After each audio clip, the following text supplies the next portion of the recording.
gonna merge towards you. Hello, friends. Hi. That was lovely. Thank you.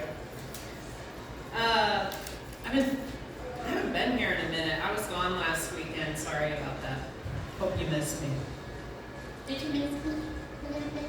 Welcome back. Thank you. All right. Serious business. I actually brought paper this time because I figured I should start recording these to just kind of like think about my brainwaves. Maybe it's my hair. Anyway, I've been thinking. I watch a lot of comedians, and some people are just like, oh, the classics. I don't know.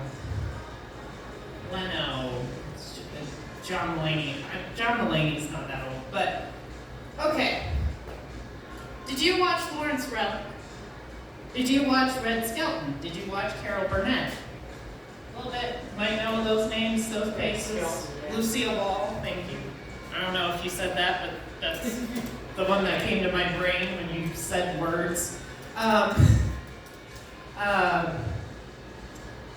I just find it fascinating that a lot of comedians nowadays degrade themselves a lot. Because that's something we can all relate to. We're just like, it's easy. It's easy to make fun of yourself, because if you make fun of yourself first, then no one can make fun of you, because you already did it to your dang self. We do it in our heads too. So, alright, I'm up here preaching a sermon.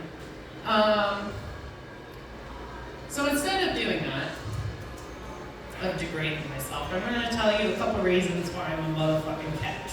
Okay? One thing that a lot of my partners have benefited from is the fact that I kill spiders. I'm not afraid of spiders 9 times out of 10, unless they look super duper freaky and about the size of my hand, and then I'm like, fuck that, I'm going to light it on fire. And then light the house on fire. And then watch the fire department and be like, I'm never coming back to Missouri. How did Australia get in Missouri? I have no idea, but it's happened. I've seen spiders the size of your hand, and I'm not fucking with that business. But anyway, I will kill a spider. If you see it, especially those ones with wings, which I don't know why on God's green earth there's ones with wings, but I'll kill them too. I go into fight, flight, or freeze mode, and a lot of times when I see spiders, I yeet off, shoe, and just go ham on that several times. It's like dead, and then it needs to be like, the legs need to be separated from the body in order to be real dead. Appropriately dead. Okay. So that's an important, selling point. I identify as demisexual, which means I steal your soul. Thank you. I steal people's souls. I'm either an incubus or a succubus. I always get the two confused. I'm also not binary. I don't have a gender, so honestly, I'll just say I suck your soul. And if you want to sleep with me, you gotta tell me about your childhood trauma first. I'm just saying. I need to know what your mama did so I can do it better, I know I can. I'm good at certain things. I have a certain set of skills. Speaking of a certain set of skills, I am a maid. I clean people's houses for a living. I fucking love it. It's the best job ever. If you guys are interested, I can hook you up, but I have one coworker that I absolutely love. She's badass. But she couldn't think of the word. She has a different set of vocabulary than I do. I have a pretty wide vocabulary, but not very verbiage. But I have dyslexia, so that doesn't help. Anyway, point is, she couldn't think of the phrase, clutter gives me anxiety. So instead, we were just like chatting along, and she's like, "Hey, can you take this room?" And I was like, "Yeah, sure, fine, whatever." She's like, "I feel clutter fucked." I love her so much. That just made my whole fucking day. Along with the animals. The animals make my day most of the time. I like cats. I didn't realize I like cats until I got this job, and I was like, you make my body feel like shit, but I love you. Makes my heart happy. So I just have a bunch of one-liners until I have to get out of here.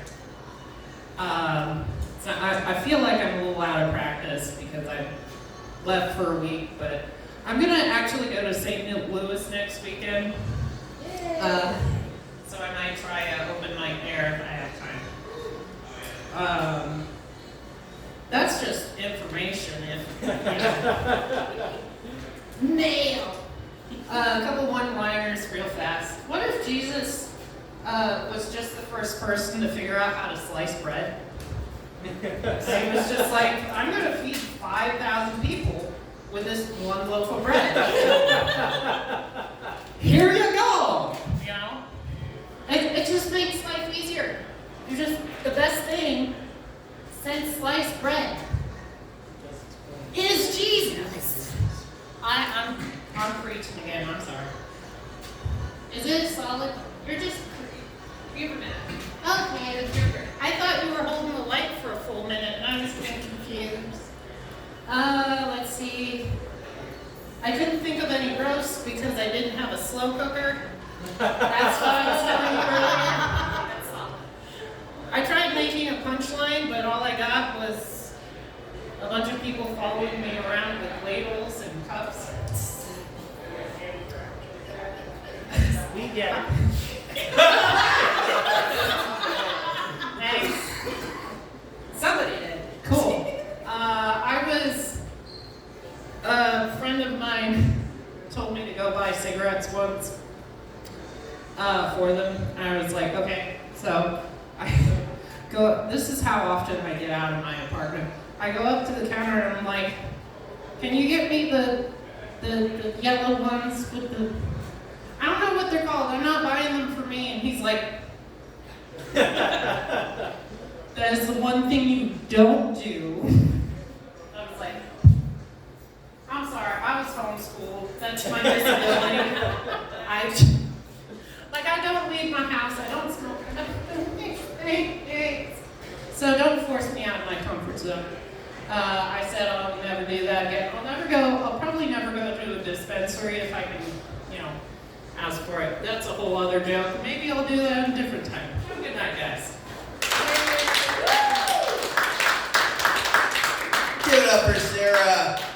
Definitely not a cautionary tale for homeschooling. Give it up for Sarah.